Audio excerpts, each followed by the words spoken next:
All right, welcome to Daddy Daughter Fodder. Where conversation meets culture. Oh, you're not singing, so we lost the jingle. Good.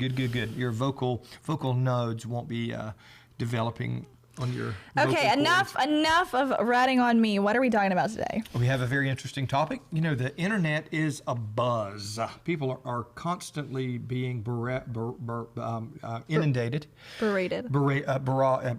Barraged. No, that's not a word, is it? Anyway. UFOs. And Yeah. Aliens. Okay, what you guys don't know is that actually for the past month, he has had playing in my house nonstop, like the Y-Files, Skinwalker's Ranch, absolutely everything you can think of. He has had playing nonstop repeat on my house, so I have been inundated with all of these conspiracy theories, these aliens, everything, and then the government comes out and is like, aliens exist, and surprise, nobody cares because gas is $4 a gallon. Oh gosh! Wow.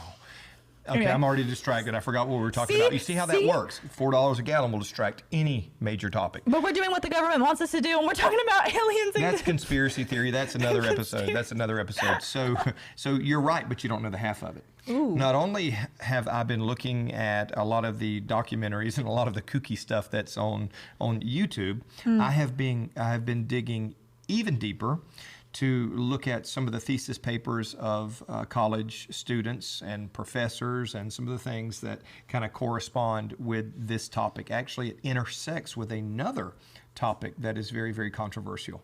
It's actually controversial to some people, but I've been doing a lot more study than even what it looks like. For you, it looks like I'm getting entertainment, but I'm not. Listen, please. Do not swallow hook, line, and sinker everything you see online. Turns out that only a large percentage of it is true. Oh, really? Yeah. So what do you think about UFOs and aliens? What do you think about aliens? Okay, so I think that aliens are often misrepresented. I feel like They are really nice people. I don't even think that they're people in that sake. I think as a Christian, I think that you look in the Bible and the first thing when people say aliens, you think, demon, demonic activity, angelic activity. The Bible says that we could have entertained angels and not even realized it. So, there's all those different aspects of it. So obviously I'm not going to say like aliens, but I definitely don't think of them like the green Martians. I think of them as potential demons or angels. What do you think? I think very often we see exactly that. We see reverse engineering in our culture. This is the popular thing. Going back and looking at biblical or theological references and then saying, okay, what it really was is aliens. And that is one way to look at it. The problem is that's completely backwards. Right. I think the Bible and a lot of the theological realities that are presented to us in the Bible tell us exactly what aliens are. So people say, hey, do you believe in aliens? I absolutely believe in aliens. When I say that, I mean, I'm not talking extraterrestrial. I'm talking interdimensional. This is something that has been documented not only in Christian history, but when you look at just about every theological perspective throughout history, especially when you go back to the gods of the Romans and a lot of the mythology is associated with these superhuman beings. And here's a mistake that we make, and I think this is important. I think very often we assume that everybody who lived before us were complete idiots. Well, I want a news flash. They were not idiots. People don't just arbitrarily pull out a rock and start worshiping it or say, hey, look, there's a sun. Let's just worship the sun. There are a lot of reasons that we do things. People have always been rational. I don't think that we're actually getting smarter. I think we do have more knowledge. I think more knowledge is available now because some of the technological advances, but I don't necessarily think it makes us smarter, certainly as a whole.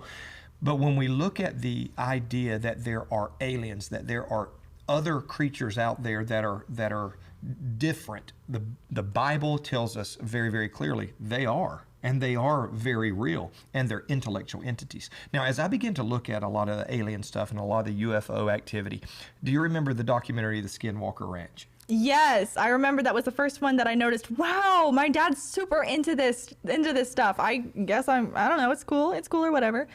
It's a series, Yeah. and they took this real event, and there's several of them. Now, the reason the Skinwalker Ranch is unique is because the massive documentation that's occurred. Fascinating. Government, one or two government entities, several private entities have went to this location, and they have had consistent experiences. I mean, there is really something going on. Now, like it or not, and you can say, well, I agree with that, I don't agree with that, I don't believe it, whatever. It doesn't really matter. The thing about reality is it's not subject to our opinions. Oh, yeah, That's that's what's fun. called truth. Truth is not subject to your opinion, but it is consistent with reality. So why don't we take a more scientific approach and say, okay, well, what is this? And could it be that what we're experiencing is interdimensional travel? So the Bible teaches very clearly that we live here in what is referred to as creation. Right. And the Bible refers to things called estates. Estates are states that certain different creatures live in. They abide in an estate or an assigned creation, if you will. So we know that the creation that we see is a visible, tangible, material creation. And we know that the one on the other side of the veil is one that is a spiritual. So it's not physical, it's not a material. But something happens when those two kind of come together. And we see things that we may not necessarily have a context for. We see miracles when the invisible affects the natural. And of course, they're miracles because they're not normal. They're not everyday occurrences. They're not things that are subject to the natural laws that we generally encounter and experience. So I think that unlearned, uneducated people who really don't have a reference point, if you were to see some of these things, you'd go, wow. Yet when I look at a lot of them, they kept referring to something as hitchhikers. Do you remember I was talking about hitchhikers? Yes. So a hitchhiker in the context of the UFOs and aliens and the Skinwalker Ranch was the idea that something seemed to attach themselves to people who visited the ranch. Yes. So when they would go away or go home, they would still experience the phenomenon. Yeah. So it's kind of interesting. So I'm going, okay. Well, the same thing happens when people interact with Ouija boards. I was like, yeah, demons. I was like, Demon activity. got Yeah. something on you, friend. Yeah, but so let me ask you, what do you think people are more comfortable with? The idea of the reality and existence of demons, intellectual beings, or aliens, regardless of what you call it? I think when people think of aliens, they think of perhaps either somebody that's really, really advanced or somebody that's not advanced. And again, kind of like Hollywood has perpetuated this idea that aliens can be either really, really smart or really, really unintelligent. But the idea of demons oftentimes has a negative connotation. And people think that demonic activity is demons are out to get you, which I honestly don't think that's incorrect. But at the same time, demons kind of has this what's the word, cynical? Like, well, cynical and evil idea Nefarious. nefarious. Yeah, there's evil and nefariousness associated with that. Now that's interesting you say that. Yeah. One of the things that the alien encounters that was consistent with the alien encounters is that people would approach these glowing orbs and these lights and these things that were so prevalent and experiential there, and they would say that an intellect would connect with their minds and they would hear a voice, and it would begin to tell them things, and it was always negative and foreboding and scary. And as believers, we have a reference point. We understand that Satan comes to steal, kill, and destroy. Demonic activity, alien activity, is never something that has a positive aspect to it. Now, I want to talk about this, and I don't think I've brought this up or discussed this publicly before. I'm like so scared because I don't even know if you told me this. Well, when we talk about alien abductions, yeah. there is some consistencies with alien abductions. And the cure, and this blew my mind when I found this out, and you can research this and look this up on your own. People who have been abducted by aliens were only able to escape or to stop that because generally it becomes something that's perpetual. It only ceased with Christian intervention. Really? Think about it. Like all of those horror movies? Yeah, well, but we're associating that with aliens, not with demons. But the same power that is exerted in the name of Jesus over demons seems to work on aliens. Is that coincidental? I don't think so. When I looked at the manifestations of demonic activity, this is where I was going back to some of the collegiate research and some of that stuff. They begin to categorize the experiences and the outcomes and the results, and it was amazing. There is almost a perfect intersection. There's one place in the Bible that this describes where reality or creation is kind of torn like a veil, and people are able to peer over into this other world. Mm-hmm. There's a portion in the Bible where it talks about an alien or an angel. Call them whatever you want. Again, it becomes all things. So it talks about an angel coming in and killing or wiping out a massive amount of humans. Right.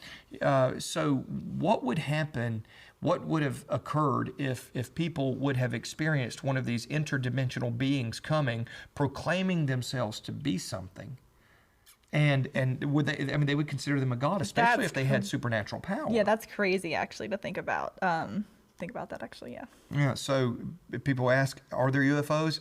Are there unidentified flying objects all the time? I think they have a new name for them now, but yeah. Yeah, right. Yeah. So, and we actually, again, you see that. So, but don't fall for this. Here's the big one. They try to say, well, these are really aliens. It's not Bible. Maybe the biblical definition is actually true, and us with a detached cultural reference are coming to erroneous conclusions. Oh, and what does erroneous mean? You know, we had a debate over whether people understood what the word erroneous was or not. It was really to determine whether or not people could understand his immense vocabulary, and it was just going over people's heads. And anyways, the long story short, I called 3 people. None of them knew what erroneous meant, so therefore I was right. So I took it out of the book. I used another word. Yes. Error. Erroneous. It means wrong. It means wrong. Anyway, that is our word for today. And as far as immense vocabulary, I do not have one. I can barely speak English, period. Anyway, thank you so much for joining us here for this episode of Daddy Daughter Fodder, where conversation meets culture. The jingle is back. See, you bullied me at the beginning, so I was like, let me bring that back for a minute. I don't know. Do we like the jingle? Should we make a new one? Do we like it? Let me know. Comment below. Anyways, thanks for joining us. See you next time. Bye, guys.